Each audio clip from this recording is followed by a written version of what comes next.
어제 먹으셨어요? 나이는 누구나 먹습니다. 피해갈 도리가 없어요. 그러나 나이를 잘 먹는 것은 쉬운 일이 아닙니다.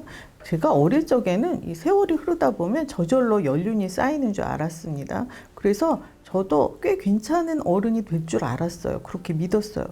그런데 그게 아니더라고요. 이 주위를 둘러보면 이 존경심이 우러나는 어른보다는 아니 낯살이나 먹어서 왜 저래? 혀를 차게 만드는 어른이 훨씬 더 많습니다. 제가 지난주에 TV에서 70대 어른 두 분을 봤어요. 한 분은 젊은이들에게 올바른 길을 열어 보이고 희망과 위로를 주는 그런 분이고, 또 다른 분은 보다가 쌍욕을 하고 싶게 만드는 분이었습니다. 저는 그 TV가 보여주는 것만 보고 얘기를 하고 있기 때문에 그분이 본래 어떤 길을 걸어오셨는지, 품성이 어떠신지 그런 것까지는 모릅니다. 그래서 제가 오해를 하는 것일 수도 있어요. 먼저 참 잘 살아오셨다, 나도 저렇게 나이를 먹고 싶다, 이렇게 다짐을 하게 만들었던 분. 지난 2월 26일 토요일 저녁에 방송된 KBS 불후의 명곡 장사익 특집편의 주인공 장사익 선생님이세요. 그와 달리 저로 하여금 욕을 하고 싶게 만든 분은 그 다음 날인 27일이죠. 사장님 귀는 당나귀 귀에 출연한 김용건 씨입니다. 실제로 그 입 밖으로 내뱉지는 못했지만 머릿속에 별의별 욕이 다 떠오르더라고요. 후자인 김용건 씨 얘기부터 하고 넘어갈게요. 지난 연말 KBS 2021 연예대상 그 관객석에 내걸렸던 현수막 기억하시나요? 슈퍼맨이 돌아왔다 팀이 대한민국 슈퍼맨을 기다립니다 라는 말과 함께 김용건, 김구라, 조정석, 고수, 류현진, 태양, 첸, 바비, 찬성 씨까지 이 아빠가 됐거나 앞으로 아빠가 될 연예인들의 이름을 쭉 나열해 놨더라고요. 그러니까 섭외하고 싶은 연예인들에게 공개적으로 러브콜을 보낸 건데요.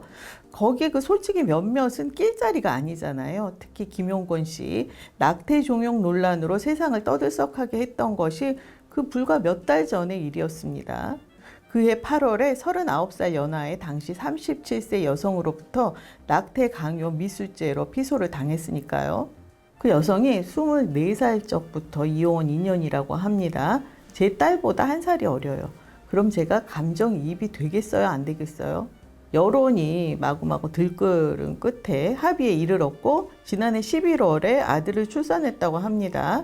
MBN 골프 예능 프로그램 그랜파에 나와서 돌잔치에 초대하겠다 이렇게 주책을 부렸잖아요. 저는 그 관객석에 있었던 그 현수막이 그 현수막을 제작하는 팀에 그냥 도를 넘는 농담, 재미로 한 장난처럼 그렇게 받아들였어요. 그런데 이번 그 사장님 귀는 당나귀 귀의 행보를 보니까 제가 짐작했던 농담이나 장난의 수준은 아니더라고요.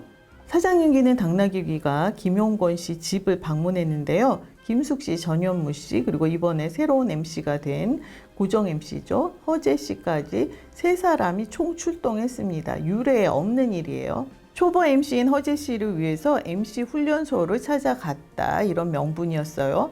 김용건 씨가 무슨 진행을 그리 많이 했다고 MC 훈련소입니까? 김용건 씨가 사장님 귀는 당나귀 귀의 그 초대 진행자이기는 해요.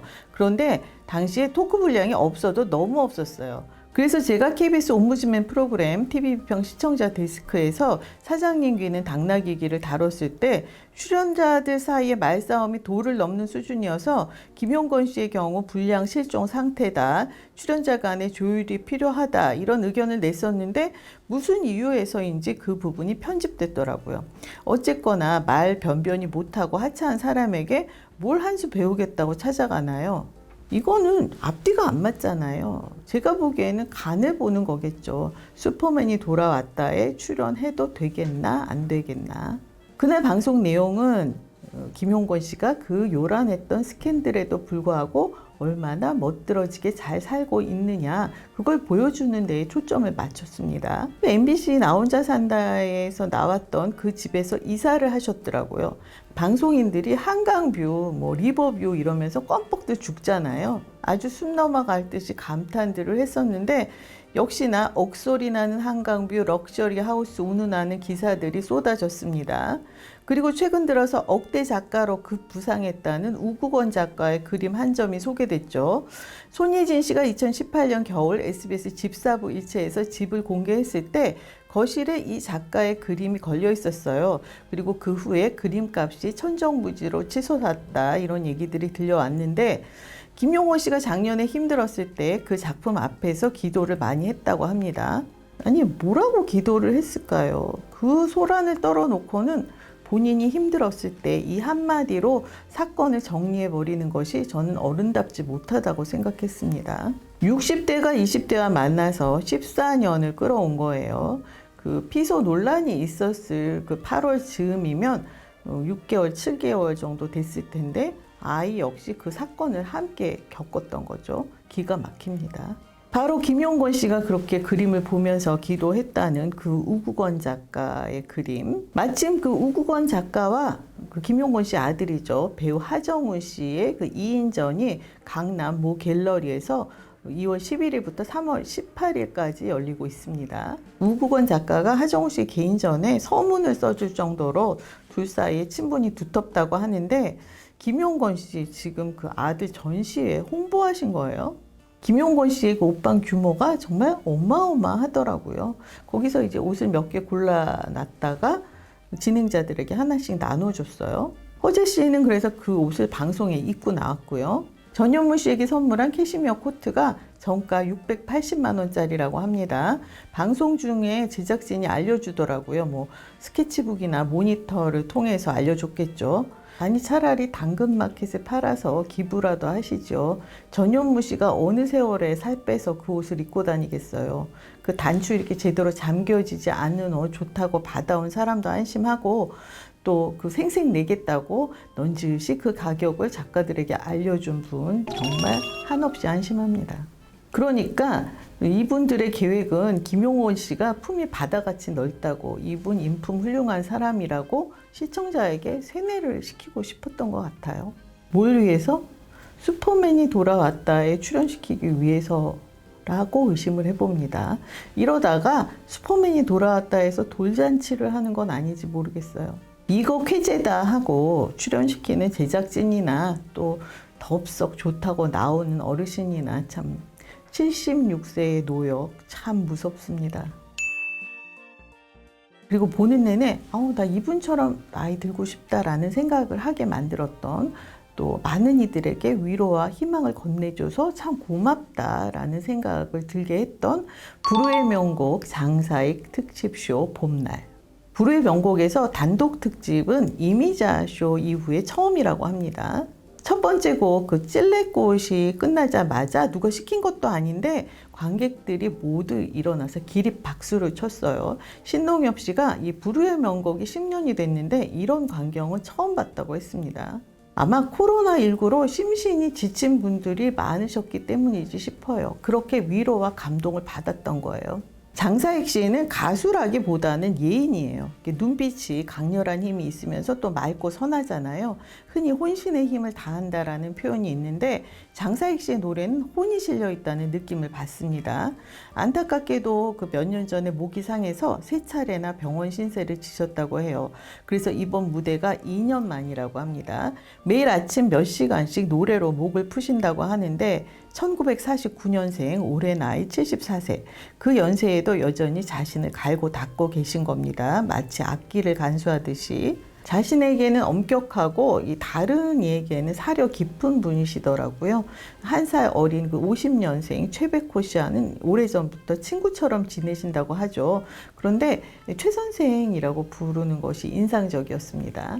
두 분 모두 희끗희끗한 머리에 자연스러운 주름이 돋보이더라고요. 저도 반년에 한 번쯤 미용실에 가서 염색을 하고 그리고 한 1, 2년에 한 번쯤 그 보톡스도 맞습니다. 그런데 장사익 씨를 보면서 제가 고민을 하게 됐어요. 장사익 씨의 그 주름이 만들어내는 자연스러운 표정, 웃음. 아마 저에게서는 그 노화를 막으려는 그 또 다른 노욕이 엿보이겠죠. 장사익 씨가 노래 이전에 태평소 연주로 유명했습니다. 제가 장사익 씨를 처음 알았던 게 서태지와 아이들 2집 하여가 라이브 무대 때예요. 본래 앨범에서는 태평소 연주를 김덕수 선생님이 하셨는데 라이브 무대에서는 장사익 선생님이 하세요. 이 영상을 찾아보시면 화질은 그다지 좋지 않지만 장사익 씨의 태평소 연주를 보고 들으실 수 있습니다. 하여가도 찾아보시고 혹시 불후의 명곡 장사익 특집쇼 봄날 이거 못 보신 분들 다시 보기를 권합니다. 그런데 이 장사익 씨의 무대가 호호가 아니더라고요. 어떤 분은 이제 부모님이 막 눈물을 흘리시면서 보시길래 옆에서 봤는데 너무 지루하더라. 그리고 박자도 안 맞고 음정도 틀리는데 왜 그렇게 다들 열광을 하지? 너무 이해가 안 된다. 이런 의견도 봤어요. 그런데 장사익 씨의 노래는 가슴으로 스며드는 밀려오는 순간 시기가 따로 있더라고요. 실현을 해봐야 이별 노래에 꽂히듯이 그 위로가 필요할 때 장사익 씨 노래가 마음으로 스며들고 젖어드는 모양이에요. 듣자니 불후의 명곡이 산울림 김창완 씨도 모실 계획이라고 합니다. 김창완 씨가 지금껏 한 번도 불후의 명곡에 출연하신 적이 없대요. 홈페이지 판정단 모집 공고에 3월 7일에는 녹화가 없다는 걸 보면 14일경에 녹화이지 싶으니까 김창완 씨를 좋아하시면 한번 신청글을 올려보세요. 하루는 저렇게 근사하게 나이 들고 싶다 간절히 바라게 만들고, 또 다른 하루는 저렇게 나이를 헛먹어가지고 어쩌고 저쩌고 막 욕을 하게 만들고 이 마음을 갈팡질팡하게 만드는 KBS, 저에게는 애증의 KBS입니다.